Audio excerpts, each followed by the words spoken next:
आसंता जून 11 तारिख दिन पवित्र देवस्नान पूर्णिमा ता परठारु उभा अमावास्या पर्यंत 15 दिन श्रीमंदिर अणसर गुप्त नीति से समय चतुर्धामूर्ति दर्शन निषिद्ध अणसर समय ब्रह्मगिरीस्थ श्री अलारनाथ दर्शन महाप्रभु दर्शन भली समान फल दिए बोली विश्वास कराए।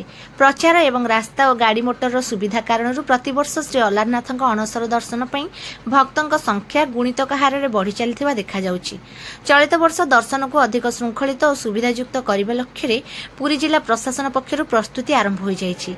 रास्ता पार्किंग नीतिकांति प्रसाद वीआईपी एवं सर्वसाधारण दर्शन आदि जेपरी कौन समस्या न हुए से मंगलवार पूर्वाह्न पुरीर जिलापाल सिद्धार्थ शंकर स्वाई और एसपी विनीत अग्रवाल अन्य अधिकारी सहित ब्रह्मगिरी जाइथिले। सेमाने श्री अलारनाथ दर्शन करने पर मंदिर चतुःपार्श्व बुली अधिकारी आवश्यक निर्देश प्रदान करिसेंती।